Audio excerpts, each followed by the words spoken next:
Workflow at a standstill because of the fabfilter-pro-q-4 module DLL? I'm Sophie Chen, a senior Windows support engineer. I've mapped out the solution to fix FabFilter conflict for good.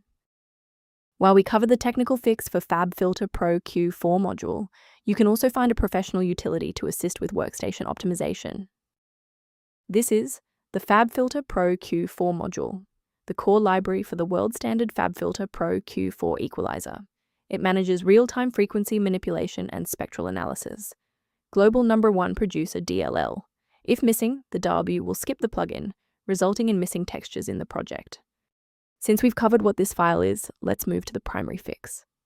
Since CryptoWinRT Library DLL is a protected OS component, the most reliable fix is to verify your system integrity. Open an elevated command prompt and run sfc/scan now to have Windows detect and restore any damaged system binaries. When a standard reinstall doesn't cut it, we move to advanced diagnostic steps to ensure the system is properly configured. Performing a restart can determine if the error is just a transient environment glitch. A reboot refreshes your system's path variables and can sometimes re-establish a broken link to the fabfilter-pro-q-4 module file. Bookmark this video or click the like button now so that you have a shortcut back to this guide after your PC finishes restarting. Restart unsuccessful? No problem. Let's jump straight into step 3. Remember to pause the video if you need to double-check your inputs. If the restart didn't fix the performance alerts, we need to rebuild the diagnostic counter registry. First, open command prompt as admin.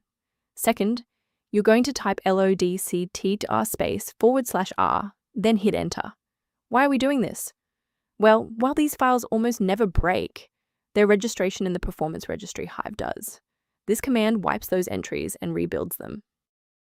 Before we finish, let's go over the professional protocol for sourcing essential system libraries.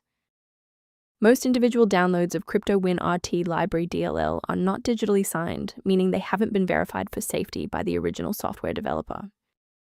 To complement these security best practices, you may want to consider using a diagnostic resource to help manage your system's library references.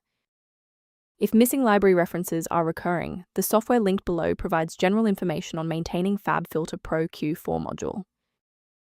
To keep your workstation running with a reliable configuration and ensure fabfilter-pro-q-4 module remains stable, subscribe to our channel and like this video.